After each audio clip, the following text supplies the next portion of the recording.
وعلمنا تأويل سبحانك لا علم لنا إلا ما علمتنا إنك أنت العليم الحكيم اللهم آمين.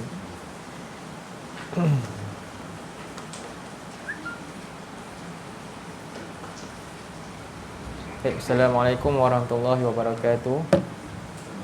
Alhamdulillah, syukur kepada Allah Subhanahu wa taala dapat kita bersama pada malam ini untuk kita sambung tadabbur surah Fatihah. Insya-Allah kita hari ini masuk ayat ke-5. Ayat 5 ni.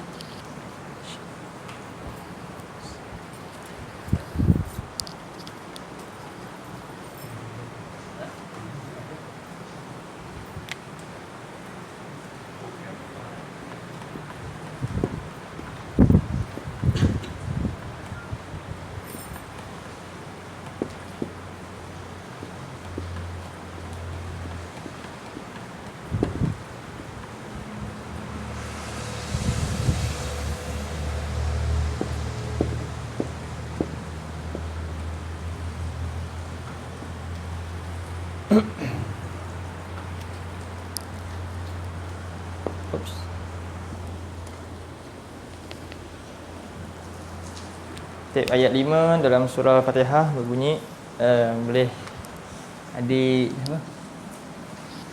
Aizat baca sama-sama ikut. Fadal Syekh Afi. A'udzubillahi minasyaitonir rajim. Bismillahirrahmanirrahim. Iyyaka na'budu wa iyyaka nasta'in.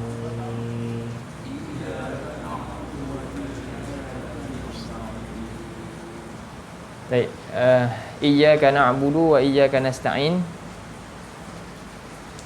Jadi sebelum kita tadabbur ayat ni, kita tengok pada terjemahan dulu. Iyyaka. Ayat ni mula dengan disebut domer. Disebut muqaddam, domer yang muqaddam. Domer ni dikedepankan. Disebut maf'ulun bih muqaddam. Jadi membawa maksud hanya kepada engkau, makna dia. Hanya kepada engkau.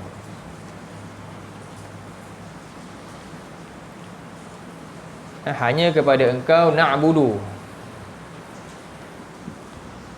Jadi ni domer yang dikedepankan daripada uslub ayat bahasa Arab lah.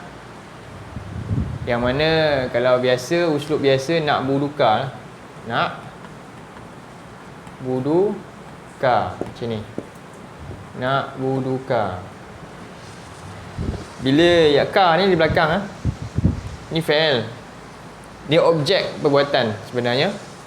Lalu dikedepankan. Bila dikedepankan, bunyi dia ada tambah ija ni. Tanda dia, sign dia ada ija. Maknanya siapa? Dia ni adalah maf'ulun bih muqaddam, objek daripada perbuatan yang dikedepankan.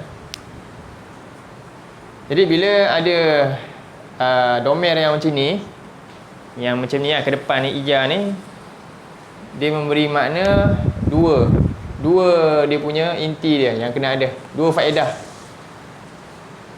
Yang pertama taukid, litaukid, untuk menegaskan. Taukid ni siapa? Penegasan. Untuk membawa makna penegasan. Dan yang kedua,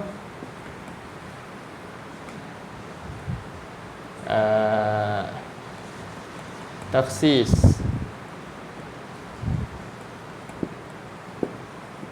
At-takhsis. Taksis ni pengkhususan, khas.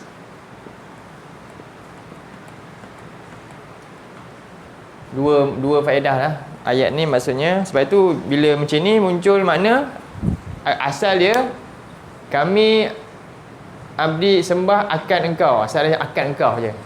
Tapi bila sini dia letak apa? Hanya kepada engkau sajalah, kan? Ada apa tu hanya tu? Negaskan dan juga mengkhusus khaskan hanya untuk Allah je ibadah, tak boleh lain. Ini dua faedah. Bila dia asalnya na'buduka, jadi iyyaka na'budu. Macam tu. Asal dia apa? Na'buduka, macam tu. Tapi tiba-tiba jadi apa? Ka ni tak nak belakang. Iyyaka na'budu. Kalau kita komponen biasa dalam ayat-ayat bahasa Melayu pun, kita kata macam ni.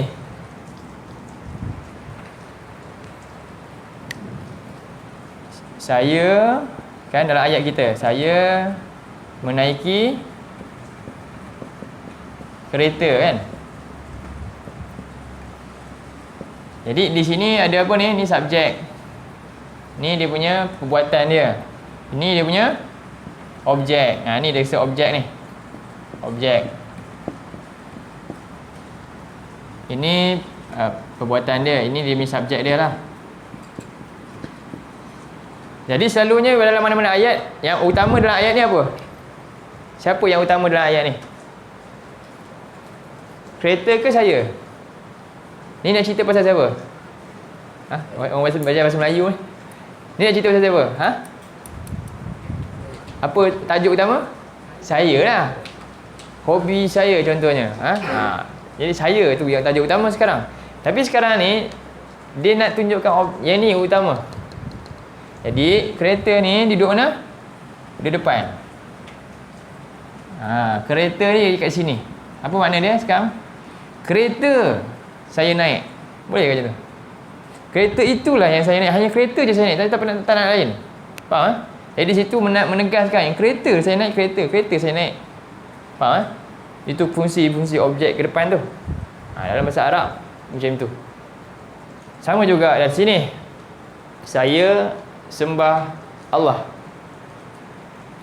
Dengan kita kata sekarang ni, jadi kat sini dia mungkin saya menaiki kenderaan boleh, saya naik kereta boleh sambung tak? Boleh tak? Saya naik kereta dan apa. Bolehlah buat cerita panjang. Sekarang ni bila dia ke depan, boleh tak ni tambah belakang dia? Boleh tak? Dia dah lock dah kereta ni kat sini. Faham? Dia dah lock dah kat depan. Kan? Tak boleh ubah lagi dah. Ini makna, itu fungsi dia. Sama di sini. Kami sembah engkau. Dan juga batu. Dan juga pokok. Dan juga apa. Boleh tambah. Sekarang ni tak boleh lain hak untuk sembah. Maka yang berhak sekarang ni kat mana? Sebab ni tajuk utama dia. Kena ke depan. Hanya engkau saja kami sembah. Boleh tambah lain? Tak boleh tambah. Faham tak? Ni maksud besar tak dia punya faedah bila jadi macam ni? Memang besar makna dia. Lepas tu makna dia la ilaha illallah. Tiada yang berhak. Itu maksud dia. Sebab tu di sini kalau orang belajar dia nampak, oh inilah makna syahadah saya.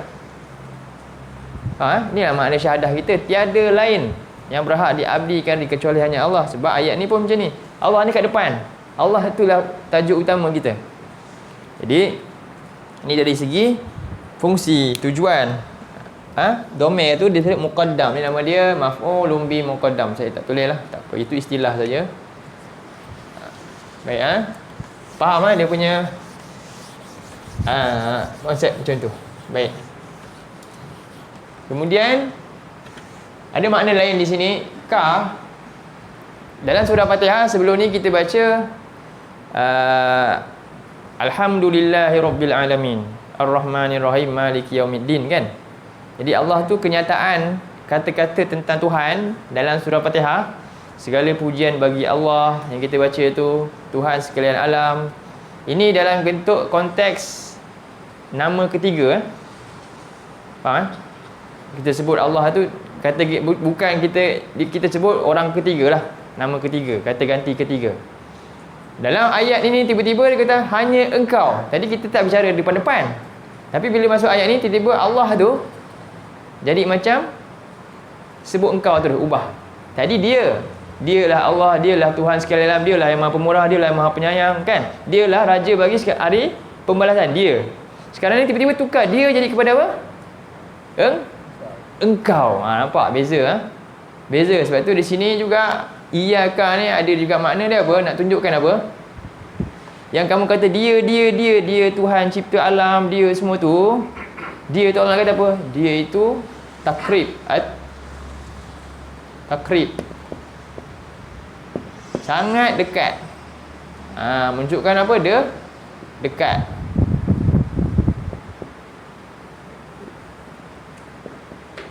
Takrib. Dengan setiap hamba-Nya yang kita ni, setiap hamba nak budu. Jadi ada tiga makna. Bila kita baca sekarang ni, maknanya kita kena apa? Ada benda dalam fikiran kita, iyyaka. Cuba simpan dalam jiwa kita, kata apa? Tegaskan, ya Allah, hanya Engkau lah kami nak kepada Engkau saja kami letakkan ibadah kami. Engkau adalah satu-satunya kami khaskan untuk perkara ni. Dan kami tahu Engkau ni maha dekat. Itu contoh. Sebab tu dia tukar uslub kenyataan dalam keadaan dia jadi engkau. Dia itu tiga. Sekarang ni seolah-olah berhadapan bercakap dengan dia. Okey, itu fungsi juga. Ini mana iyyaka na'budu. Baik. Sekarang ni kita, apa makna dia sekarang ni? Hanya kepada Engkau. Ini makna tu ada tiga. Kurang ada tiga makna. Banyak lagi kalau nak kupas lagi. Tiga ni pun cukup. Kita fahami. Disebut iyyaka. Macam itulah. Makna dekat, makna khas, makna kena kuat, tegaskan. Tak boleh longgar-longgar, tak boleh. Okey, na'budu makna apa? Kami, biasa kita sebut apa?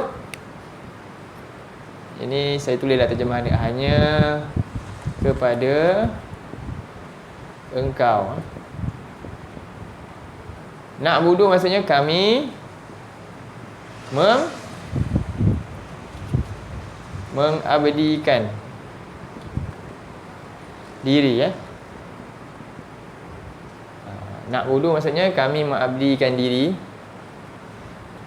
Terjemah dulu. Dan dan ulang balik, hanya kepada Engkau yang sama.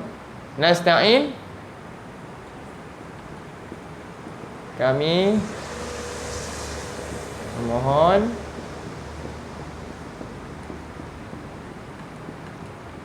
pertolongan.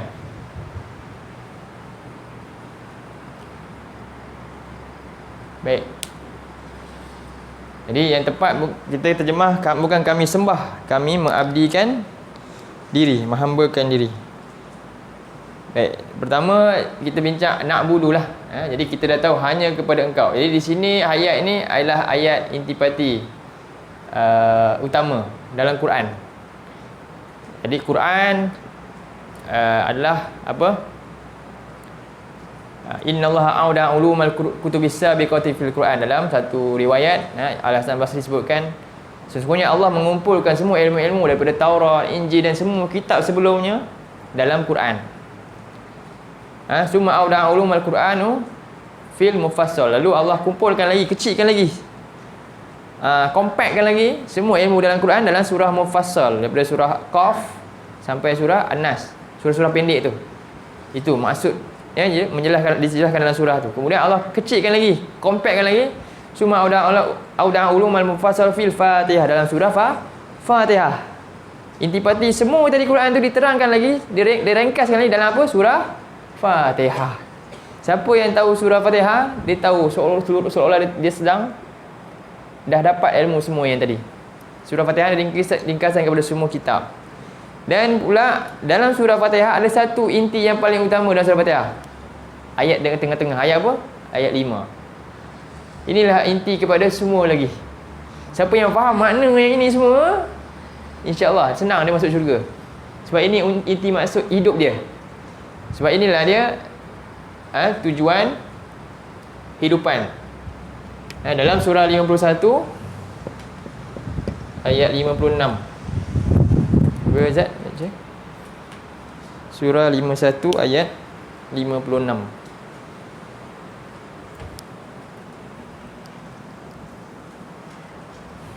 Surah Az-Zariyat.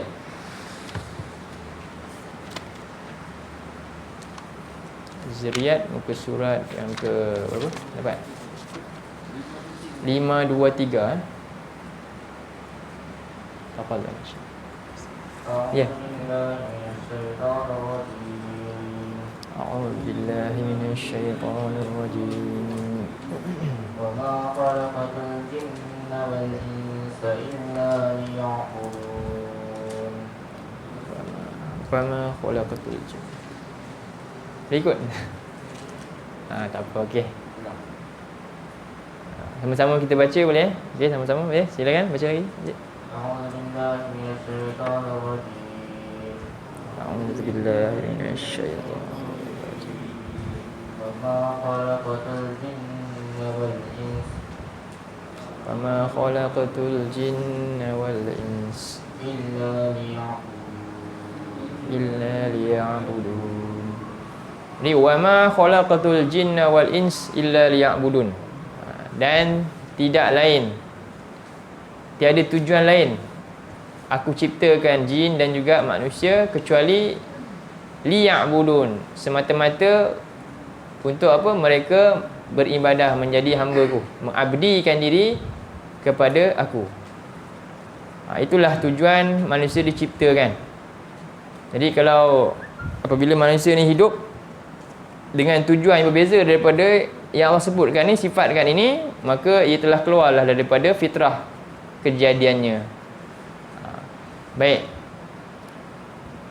Demikian juga kerana itulah apabila manusia ni dikhawatiri terkeluar daripada fitrah kejadian, iaitu menjadi hamba Allah yang sebenar-benarnya, mengabdikan diri kepada Allah, Allah utuskan para rasul. Allah utuskan Nabi.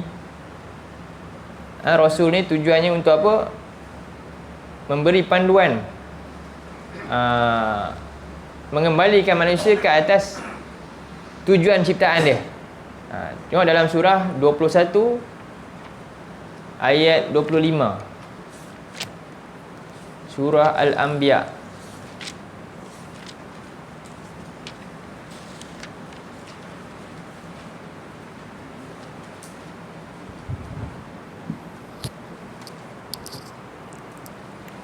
Surah Al-Anbiya ayat 25. Boleh? Wa ma arsalna. 324. Ke surat. Ya.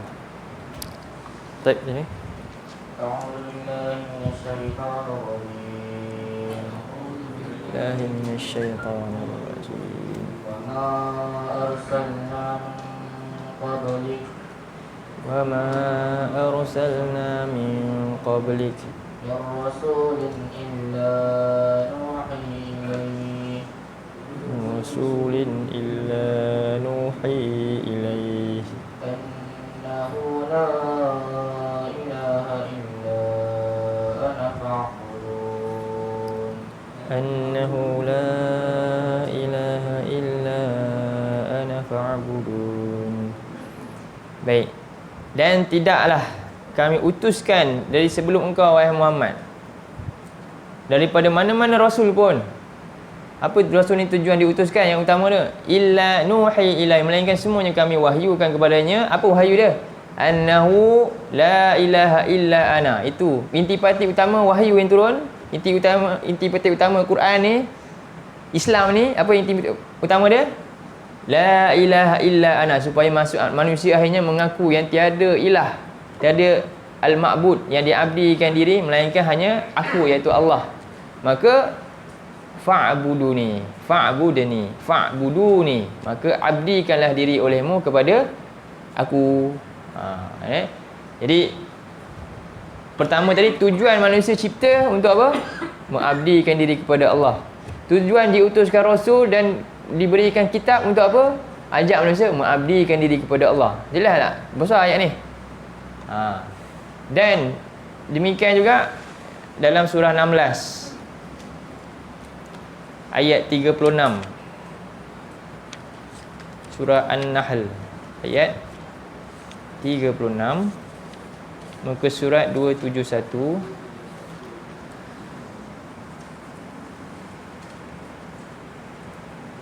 Boleh baca? Fadal. Dah jumpa dah? Bagi orang lain. 16:36.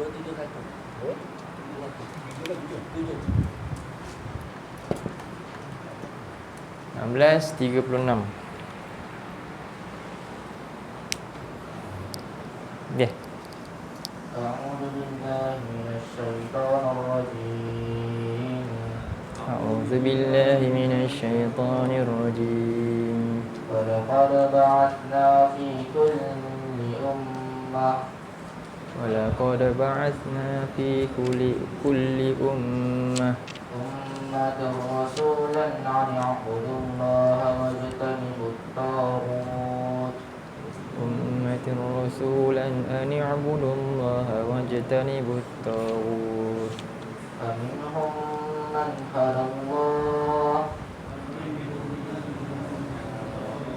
ومنهم من حقت عليه الضلالة ومنهم من حقت عليه الضلالة فسيروا في الأرض فانظروا سيروا في الأرض فانظروا كيف كان عاقبة المكذبين.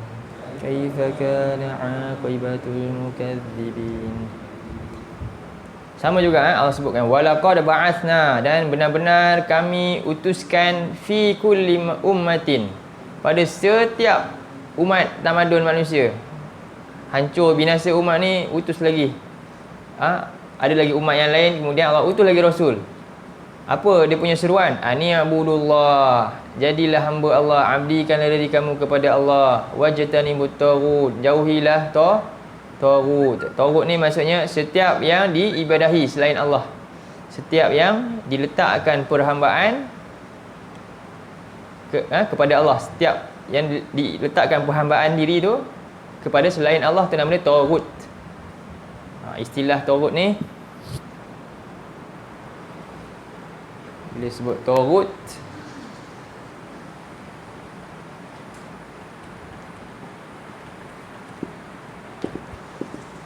kullu ma ubida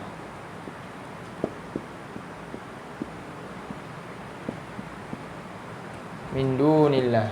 Senang je ingat. Min dunillah. Ingatlah ni maksud taghut. Kullu ma ubida min dunillah, setiap apa yang diperhambakan diri, diletakkan rendah diri dia. Kenapa? Itu jadi matlamat dia selain daripada Allah. Inilah disebut taghut. Nanti kita tengok lagi dalam apa yang maksud taghut. Adakah ciri-ciri itu terdapat pada kita? Kita faham juga. Kita nampak sembah berhala je ke? Adakah itu saja semata-mata? Kita tengok nanti. Baik. Jadi semua rasul diutuskan untuk apa? Supaya manusia terkeluar daripada penyembahan kepada taghut tu, menjadi hamba kepada taghut. Dan faminhum man hadallah, bukanlah semua tu pasti dapat petunjuk lah. Ramai yang rupanya tak nak ikut petunjuk tersebut. Maka sebahagian saja daripada mereka ada yang Allah dah berikan petunjuk. Bahkan sebahagian daripada mereka ada yang telah tetap sesatannya. Kenapa? Kerana mereka sendiri tidak mahu ikut petunjuk tersebut. Fasiru fil ard, maka lihatlah, berjalanlah kamu di muka bumi, fanzuru kaifa kana akibatul mukadzibin, maka perhatikanlah, lihatlah akibat buruk bagi orang-orang yang mensyirikkan Allah, yang mendustakan ayat-ayat Allah, yang mendustakan rasul, yang mendustakan petunjuk Al-Quran ini. Baik. Ini sedikit daripada beberapa ayat tentang makna ibadah, mengabdikan diri kepada Allah. Sekarang kita tengok na'budu. Daripada perkataan ibadah. Ibadah ataupun disebut ubudiyah.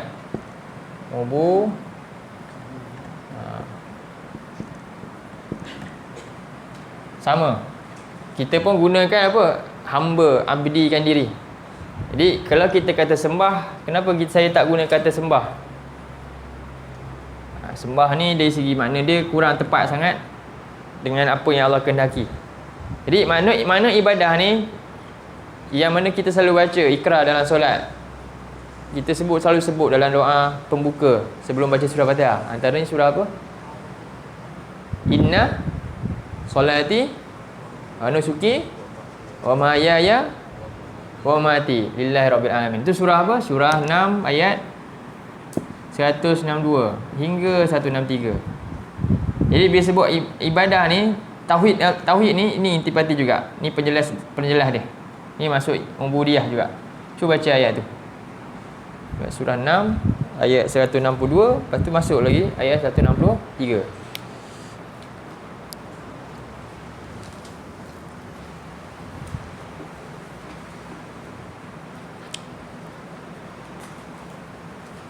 Boleh kita slow-slow tengok ayat demi ayat.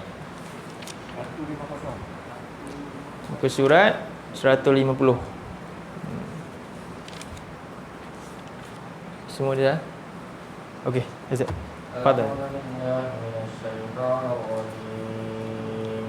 A'udzu billahi minasy syaithanir rajim. Qul inna salati wa nusuki wa mahyaya wa mamati lillahi rabbil alamin. Wa mahyaya wa mamati lillahi rabbil alamin. La syarika lah. La syarika lah. Wa bidzalika umirtu wa ana awwalul muslimin. Wa bidzalika umirtu wa ana awwalul muslimin. Kul, ucapkanlah, inna solati, sesungguhnya solatku, wa nusuki, dan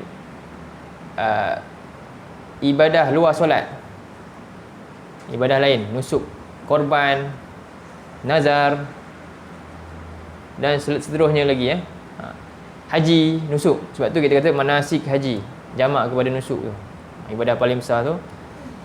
Jadi itu ibadah ini disebut apa? Khusus. Dua jenis ni. Ni khusus ibadah ni. Ni hubungan dengan siapa kita? Dengan Allah lah. Kita buat dengan Allah solat. Tak ada siapa pun tahu kita punya solat ni macam mana keadaan dia. Allah je tahu solat ni macam mana, hebat, bagus ke tak bagus. Betul? Yang ni, ibadah yang ni. Jadi ibadah ini perlu dilakukan dengan apa? La syarikalah. Tiada sebarang sekutu, tiada tujuan lain. Tak boleh campur dengan yang lain. La syarikalah. Wa bidzalika umirtu wa ana awwalul muslimin. Dan satu lagi ibadah, ada lagi dalam ayat ni tahbir lagi. Apa? Wa mahya ya. Wa mamati. Seluruh hidup, seluruh mati. Seluruh maksud hidup saya dan seluruh persediaan untuk mati saya, tujuannya untuk apa? Lillahi rabbil alamin. Semuanya untuk Allah. Ramai yang fikir orang Islam kadang-kadang dia tersalah. Sebab apa? Dia sembah Allah bila? Dalam solatnya, dalam nusuknya, ibadah khusus-khusus lain. Tapi dia tak fikir, sebab tu dia boleh buat riba, dia boleh buat rasuah dengan yang lain. Sebab apa? Dia tak nampak. Sepatutnya ibadah dia maksudnya bukan tu je.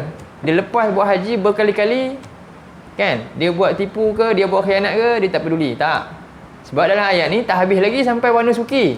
Ayat ni cerita pasal apa? Wa mahya, mana nak letak? Hidup dia semua tu dia buat tu, mana nak letak? Itu maknanya ibadah. Itulah nak bunuh. Seluruh masuk hidup. Inilah ayat dia sepatutnya dipaham bila dibaca-baca, kita baca, kita ikrar, itulah dia. Lepas solat ni tadi dah selesai. Ini bukan tak selesai lagi ibadah saya. Lepas saya solat, saya buat apa pula? Apa kerja kita? Kerja kita benar-benar tak prinsip yang Allah berikan, suruh buat cara yang macam tu, ataupun di luar daripada maksud yang sepatutnya yang Allah nak. Jadi ini yang kena jelas maksudnya. Jadi di sini ibadah ni muamalah dia dengan siapa? Dengan makhluk pula macam mana? Ramai yang jaga dia dengan Tuhan, tapi tak fikir macam mana dia hubungan dia dengan makhluk dia dalam seluruh hidup dia. Untuk apa? Untuk dia sedia untuk mati bertemu dengan Tuhan dia nanti macam mana. Itu juga akan ditanya, bukan hanya solat dia saja. Sebab itu semua nanti ibadah yang mana solati wa nusuki ni boleh terhalang. Boleh dia tak lepas nanti. Sebab apa? Sebab ada masalah dalam hidup dia, kehidupan dia dengan orang lain. Dia biarkan orang susah, dia tak pedulikan. kan, dan sebagainya. Itu jadi masalah. Itulah yang merosakkan rupanya ibadah yang awal tadi. Sebab tu inna solati wa nusuki di depan. Okey. Tapi dia apa dia? Perlu apa? Ditertib, ada tertib. Dan ini sekali, pelengkap dia semua tu, barulah sempurna. Kalau tidak, depan tu dia ada masalah kat belakang dia. Apa dia buat pula? Di luar solat dia buat apa? Sebab itu disebutkan dalam surah, contohnya surah 107. Surah 107, surah Al-Ma'un,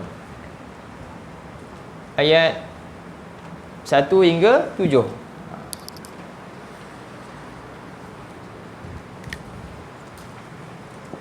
Satu tujuh, 1 hingga 7.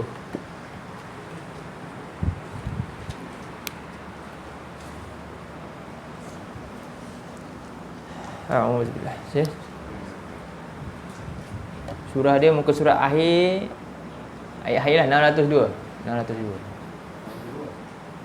Muka surat 602 Okey. Boleh Aizat, tafadhal baca terus sampai habis. Bismillahirrahmanirrahim. Ara'aital ladzi yukazzibu bid-din. فذلك الذي يدعو اليتيم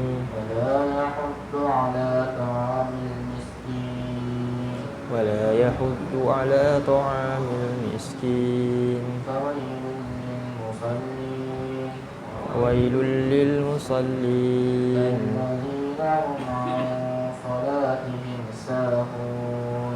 الذين هم عن صلاتهم ساهون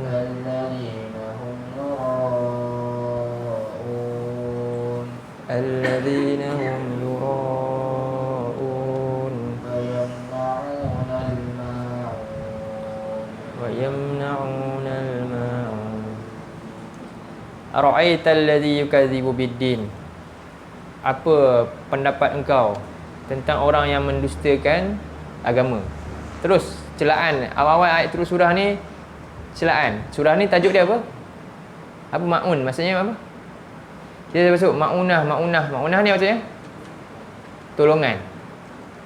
Sama, apa beza ma'un, ana ni, isti'anah tu lah belakang. Ma'un dengan mansur. Mansurun. Mansur juga pertolongan kan? Ma'un juga pertolongan. Apa beza? Mansur ni dia pertolongan dia, konsep dia besar. Peperangan besar. Ma'un ni kecil saja. Tolong benda kecil je. Kata paling mudah kalau dulu, kalau ustaz saya kata, tolong apa? Orang minta pemadam. Pemadam sikit, pinjam padam sekejap, itu pun tak bagi. Itu Ma'un lah. Tak nak bagi langsung, kedekut sungguh. Macam tu. Tu maknanya. Walaupun sikit je benda dia, boleh je. Tapi dia apa? Macam-macam, susah, jadi susah. Banyak sangat birokrasi ke apa ke kadang. Benda mudah je, jadi susah. Macam-macam alasan. Faham? Ma'un lah, kedekut yang melampau lah. Faham? Ma'un, benda-benda kecil je, benda-benda dia remeh saja. Tapi dia tetap juga tak nak bantu. Sebab kerana apa? Pentingkan diri sendiri. Jadi Allah kata orang ni, apa pandangan kamu tentang ni? Orang ni dia apa? Mendustakan agama. Bayangkan, suka ke kita kata orang kita, kau ni penipu agama? Uish, ini pedih kena tau. Marah, betul tak? Marah, tapi buat seolah-olah perbuatan ni sebenarnya hakikatnya macam tu lah. Ini celaan ni untuk orang baca, dia rasa, ya Allah, saya tak nak jadi macam ni, malu lah, ini kena cela. Kita cakap kau penipu, lagi-lagi penipu agama. Ini sangat sakit hati dengar. Kan? Kita sakit hati bila dengar, tapi kita tak sakit hati pun bila buat benda yang sebenarnya Allah tak bagi buat pun. Kadang-kadang macam tu. Dan fazalikal ladzi yad'ul yatim. Terus cerita pasal apa? Ada tak cerita pasal solat? Ada tak? Allah kata orang yang dusta agama, tengok Allah kata apa? Zalikal ladzi yad'ul yatim. Itu orang yang apa? Du'ul yatim. Apa tu? Biarkan. Herdik anak yatim, tak tolong, bahkan mengherdik dan sebagainya lah, mencela pula lagi. Terus, ni hubungan dengan Allah ke hubungan dengan manusia ni? Ni tadi wa mahyaya. Ramai orang fokus hubungan dengan Tuhan dia, tapi dia tak peduli hubungan dengan manusia yang Tuhan dia suruh betulkan, suruh selamatkan, suruh bantu dan macam-macam lagi. Itulah yang menjadi penghalang dia nanti dengan apa ibadah dia, rupanya ada masalah besar, tak lepas.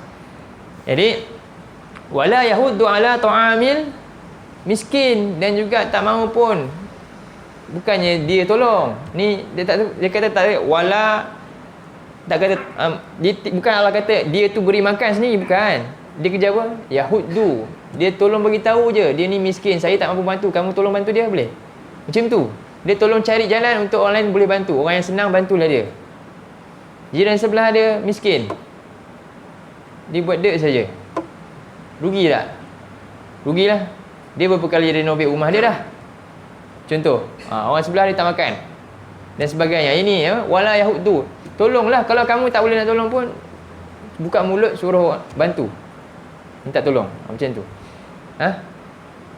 Untuk beri makan orang miskin. Lalu Allah kata apa? Fawailul lil musallin. Ini Allah cela ibadah ni. Ibadah kepada siapa ni? Dia buat solat ni untuk siapa? Untuk manusia? Untuk siapa? Tuhan dia. Nampak tak ayat ni? Allah cela terus. Fawail, celakalah orang yang musallin. Apa musallin? Bukan yusalluna, bukannya yuqimuna solah. Musallin ni isim fa'il. Memang kerja dia apa? Isim fa'il ni maknanya dia dominan, perbuatan itu menjadi dominan pada diri. Memang kerja dia apa? Solat lah. Dia suka solat ni, kerja dia. Tapi rupanya apa? Sekadar itu saja rupanya. Jadi fawailul, celakalah orang yang dia ahli solat kononnya, tapi rupanya apa? Allazina hum an solatihim sahun. Rupanya dia dalam solat dia rupanya sahun. Apa sahun? Ghaflah lah, lalai. Dia tak peduli pun apa yang disebut ikrar dan solat. Dia bacalah ayat ni contohnya, orang beri makan orang miskin ke apa semua, sahun, tak ada apa-apa pun, sama je, keluar kedekut semua dan sebagainya. Sahun. Allazina hum yura'un, dan Allah claim solat macam ni sebenarnya dia ni apa? Yura'un, hanyalah pamerkan dia sebagai orang yang demikian baik saja. Tapi hakikatnya Allah tahu siapa dia sebenarnya.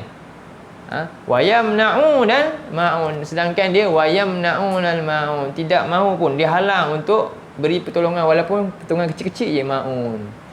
Inilah maksud ibadah yang kita nak faham sekarang. Dengan apa? Bila solat tu mengkukuhkan kita matlamat tujuan hidup kita, mentauhidkan Allah, menjadi hamba dia yang sebenar-benar. Bila bukti dia? Bila keluar solat, apa kita punya tindakan. Jelas? Baik. Sebab itu dalam hadis Nabi yang lain,